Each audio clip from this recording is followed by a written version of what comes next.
नमस्कार, जन्नत की पुकार में आपका स्वागत है। युद्ध में पाकिस्तान को धूल चटाने वाले पूर्व सैनिकों से जनमत की पुकार के मुख्य संपादक आर.के. जायसवाल जी ने की खास बातचीत। आजादी के अमृत महोत्सव कार्यक्रम में पूर्व सैनिकों को किया गया सम्मानित। देश की आजादी में बलिदान देने वाले शहीदों को याद किया गया। आजादी के 75 वर्ष पूरे होने पर अमृत महोत्सव व स्वतंत्रता दिवस आयोजित किया गया। एपीएमपी वेलफेयर एसोसिएशन व यूनिटी ग्रुप द्वारा आयोजित इस समारोह में आर्य समाज गुरुकुल के बच्चों द्वारा देशभक्ति के गीत गाए गए।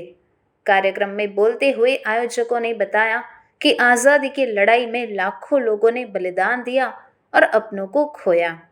इस दौरान क्षेत्र के अनेक पूर्व सैनिकों में commander JP Kohli, wing commander JC Verma, wing commander GC Bindra को शाल उड़ाकर व फूल माला पहनाकर सम्मानित किया गया।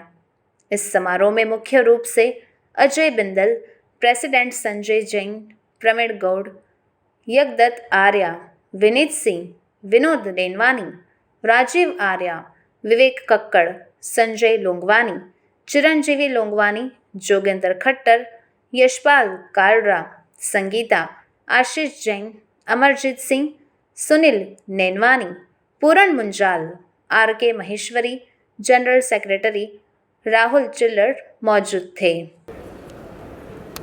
आप देख रहे हैं जनमत की पुकार न्यूज़ और मैं अभी मौजूद हूँ रानी बाग एक मॉल में, जहाँ पर आज़ादी का महोत्सव मनाया जा रहा है।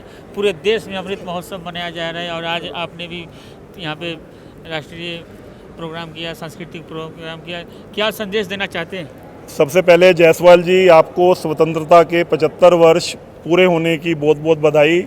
हम 76वें वर्ष में प्रवेश कर रहे हैं और आज हम सौभाग्यशाली हैं कि हमारे बीच में ध्वजारोहण का हमने कार्यक्रम किया। उसके बाद ये रंगारंग कार्यक्रम पिछले 2 घंटे से चल रहा है। हम ब्लेस्ड हैं कि हमारे बीच में आप कैमरा अगर उनकी तरफ भी करेंगे अच्छा लगेगा।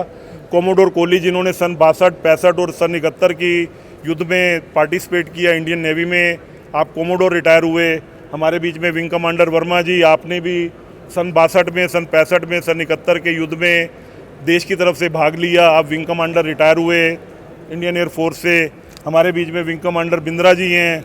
बिंद्रा जी भी सन 62 में, सन 65 में, सन 71 के युद्ध में पार्टिसिपेट किया। और क्या बताऊं इनके बारे में कि इनकी जो आगे की जनरेशन है, आज वर्मा जी के जो बेटे हैं वो इंडियन नेवी में कोमोडोर का जो रैंक होता है वो ब्रिगेडियर के इक्विवेलेंट है। कोहली साहब के जो बेटे हैं इन्होंने मर्चेंट नेवी में देश की सेवा की बहुत लंबे समय तक। बिंद्रा जी के बेटे आर्मी में कर्नल है इस समय। तो हम लोगों को बहुत अच्छा लगा कि आज़ादी का ये अमृत महोत्सव मनाते हुए पूरे मॉल में आप देख रहे हैं कि एक भी सीट बैठने के लिए खाली नहीं थी। पूरे का पूरा आप कवर करेंगे तो देखेंगे कि हमने 6 दिन पहले प्रधानमंत्री जी का आह्वान हुआ था कि 13 से 15 तारीख के बीच में अमृत महोत्सव मनाना है, पर हमने ये अमृत महोत्सव जो है हमने 5 तारीख से शुरू कर दिया था और 5 तारीख से 20 तारीख तक आप देखेंगे कि ये झंडे कभी उतरेंगे नहीं, यहाँ से कभी भी नहीं उतारेंगे हम जाके। अगर आप महीने 2 महीने के बाद भी आएंगे तो आपको ऐसे ही लगे मिलेंगे। सभी को, सभी देशवासियों को बहुत बहुत बधाई। आज कोई राजनीतिक भाषण का नहीं है, ये देश के प्रति जो है, जो हमारे पुराने साथियों ने, पुराने आर्मी के लोगों ने जो सहयोग किया, जो हमारे को आज़ादी दिलवाई, सभी का कंट्रीब्यूशन है। पुराने हमारे जो 75 ईयर्स ओल्ड, 75 साल से ऊपर की आयु के हमारे बुजुर्ग जो हैं वो भी हमने बुलाए, जिनका ज़्यादातर लोगों का पाकिस्तान में ही जन्म हुआ। तो हम लोग गौरवान्वित हैं कि आज का ये हम दिन देख रहे हैं कि हम 75वां जो है साल कंप्लीट होने का मना रहे हैं, 76वें वर्ष में प्रवेश कर रहे हैं। सभी को बहुत बहुत बधाई। और आप देखेंगे कि जो तिरंगे का कार्यक्रम था, आप रानी बाग, पीतमपुरा, सैनिक विहार, हमारे प्रधान जी राजस्थली अपार्टमेंट में रहते हैं, मैं सैनिक विहार में रहता हूँ, तो आप देखेंगे कि हर घर में एक झंडा नहीं, हर घर में 2-2 झंडे लहरा रहे हैं। हमने अपने सैनिक विहार की सोसाइटी के फौजियों को बुलाया, उनका स्वागत किया, 75 साल के बुजुर्गों का स्वागत किया और इस तरह से 75वां साल मना रहे हैं। और हमारी तरफ से सारे देशवासियों को 75वें साल की बहुत बहुत बधाई। Wing commander JC Verma. आपने देश की लड़ाई लड़ी है जैसे बता रहे थे, कौन सी लड़ाई लड़ी है बताएं दर्शकों को। देखो 1962 में हम एयरफोर्स में थे लड़ाई के टाइम में। हाँ जी। 1965 में भी हम लड़ाई के टाइम में थे और 1971 में भी लड़ाई के टाइम में थे, और 1971 में हमने लड़ाई में भाग लिया। हाँ जी। विंग कमांडर बिंद्रा साहब ने भी लड़ाई में भाग लिया, हमने भी वही एयरक्राफ्ट ये उड़ाते थे, हाँ जी। ये पायलट थे और हम फ्लाइट इंजीनियर थे। साथ साथ में थे। हाँ, मतलब अलग अलग एयरक्राफ्ट में साथ उड़ने का भी मौका मिला है, लेकिन जो मिशन हमारा था वो मिशन हमने उस लड़ाई में पूरा किया। जो आर्मी के पैराट्रूपर्स को हमने बांग्लादेश में हवाई जहाज़ से गिराया, हमने आर्मी के जो गन्स की ज़रूरत थी वो गन्स वहाँ नीचे पैराशूट से फेंकी, कुछ जीप हमने फेंकी पैराशूट से, एंटी एयरक्राफ्ट गन्स हमने पैराशूट से फेंकी, और उस लड़ाई में हम लोगों ने हिस्सा लिया, और जिसका रिज़ल्ट जो है आज सब लोग मना रहे हैं। देश को बहुत बड़ी उपलब्धि, देश का बहुत बड़ा नाम हुआ, और उस टाइम इंडिया ने पहली बार पूरी वर्ल्ड में एक मिसाल कायम करी कि 93,000 पाकिस्तान के आर्मी के ऑफिसर और सिपाही पकड़े गए, हाँ जी। प्रिजनर ऑफ वार बनाए गए, और उसको बाद में इंडिया ने छोड़ा। और उस टाइम जो सबसे बड़ी उपलब्धि थी कि पाकिस्तान के 2 टुकड़े हो गए जी। और एक टुकड़ा बांग्लादेश बन गया, तो पाकिस्तान का एक बाजू कट गया, और आज पाकिस्तान कमज़ोर हो गया, और आज इंडिया जो है लेकिन बार बार पाकिस्तान अभी भी आंख दिखाता है क्या? अभी आँख नहीं दिखा पा रहा हूँ। जी। अभी हमें लड़ाई करने की ज़रूरत ही नहीं है, इकोनॉमिकली वो इतने डाउन हो जाएंगे बिना आप हिंदुस्तान की सपोर्ट के कि वो आँख ऊपर नहीं करेंगे, आँख नीचे करके बात करेंगे। वो अब टाइम नहीं रहा, पाकिस्तान आँख नहीं दिखा सकता, और जो छोटा मोटा टेररिस्ट एक्टिविटी कर रहे हैं वो भी धीरे धीरे बंद हो जाएगी। टाइम आएगा कि पाकिस्तान को अपनी जगह, उनका अपना स्थान, उनकी हैसियत उनको दिखा दी गई है। अब पाकिस्तान नहीं उठ सकता, और इंडिया के बराबर तो कभी मुकाबला कर ही नहीं सकता। वो टाइम ख़त्म हो गया। अब इंडिया जो है काफ़ी पावरफुल कंट्री बन गया है, पाकिस्तान को तो उसके साथ मुकाबला करने की ज़रूरत ही नहीं है। इंडिया की जो हैसियत है और पाकिस्तान के बहुत बड़ा अंतर हो गया है, चाहे वो आर्मी, मिलिट्री, एयरफोर्स की तरफ से हो, चाहे इकोनॉमिकली, चाहे कैसे भी हो। आज भारत का बहुत बड़ा नाम है दुनिया में। आज आप बाहर जाते हो तो लोग आपको बहुत इज़्ज़त से देखते हैं, इज़्ज़त से बात करते हैं वो। और ये जो उपलब्धि है, ये हमारे नेता, जो हमारे देश के लोग इतनी मेहनत कर रहे हैं।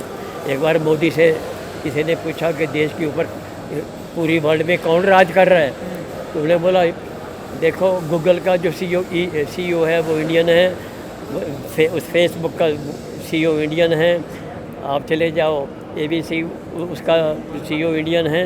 जितनी बड़ी बड़ी कंपनियां हैं तुम्हारे, उन सब के CEO जो है इंडियन हैं। तो आप बताओ राज कौन कर रहा है? अगर और आज अगर स्टेज अभी वो लड़ाई हो जाए तो बॉर्डर पर जाना आज चाहेंगे? स्टेज वो आ गई है हाँ जी। कि इंग्लैंड जो हमारे ऊपर राज करता था, उनका प्राइम मिनिस्टर कैंडिडेट भी इंडियन आ गया है। हाँ जी। वो भले ही वो इलेक्ट ना हो, लेकिन आप उस स्टेज पे पहुंच गए हो, आप कि जो आप पे राज करते थे, आप उनके कंट्री पे राज करने के लायक हो गए। इससे अब बड़ी उपलब्धि क्या होगी? Thank you. क्या नाम है सर आपका? सबसे पहले अपना परिचय बता दें। मैं विंग कमांडर बिंद्रा हूँ। मेरा काम हवाई जहाज़ चलाने का था, पायलट। कितनी बार पाकिस्तान में बम वगैरह फेंका आपने ऊपर से? हमने 71 में हाँ जी। सबसे भारी जहाज़ जिसको AN-12 बोलते हैं, वो सामान ले जाने वाला है, उसमें जुगाड़ करके बम डाल के पाकिस्तान में बॉम्बिंग करी। वहाँ पर एक सुई गैस प्लांट हाँ जी, हाँ है, जी। चांगा मांगा, हाँ जी। ऐसे सब जो उनके इंडस्ट्रियल या आर्मी कंटोनमेंट में थे, उनके ऊपर हमने खूब 71 में बॉम्बिंग करी और उनकी रीढ़ की हड्डी तोड़ी। इस वजह से वो हमसे लड़ नहीं सके।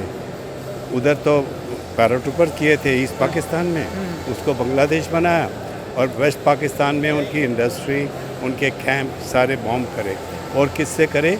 ट्रांसपोर्ट जहाज़ से, जिससे जुगाड़ लगाई। अच्छा। खतरा था।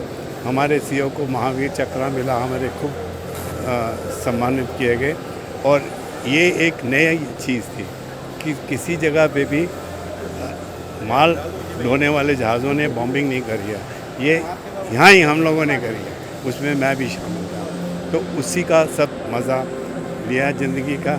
That's it. बाकी तो इन्होंने बता ही दिया वर्मा जी ने। और पूछिए जो पूछना कुछ तो। अगर अब देश की लड़ाई हो तो आप भी जाएंगे अभी भी बंदूक उठाकर? अभी तो वो हमें लेंगे ही नहीं ना, अब तो बुढ़े तो आराम करने के लिए, मतलब जितना जी लेंगे उतना की अच्छा। जगह अपने बच्चों को भेज दिया हाँ, है। मेरा बेटा अभी है। अच्छा इन्होंने, इनका बेटा आर्मी में इनका बेटा नेवी में कर्नल है, मेरा बेटा ये नेवी में कमोडर है, ब्रिगेडियर के रैंक के हैं। तो हमने तो अपना योगदान अपना- नेक्स्ट जनरेशन पे भी ऐसे कर तो- रहे हैं। हाँ जी हाँ जी तो हम तो योगदान कंटिन्यू कर रहे हैं। और हम तो, मैं एयरफोर्स में था, हमारा सन इन लॉ आर्मी में था और बेटा नेवी में, तीनों सर्विसेज हम लोगों ने। मेरे तो दादाजी आर्मी में थे, मेरे पिताजी आर्मी में थे, मैं, मेरा बेटा ऐसे चल रहे हैं, फौज है पक्का। 4 जनरेशन आप खुद 4 जनरेशन आपके देश की सेवा में है। अब आप कह सकते हो देश की सेवा में है, पर जब मैं गया था ना तो रोटी के लिए गया था।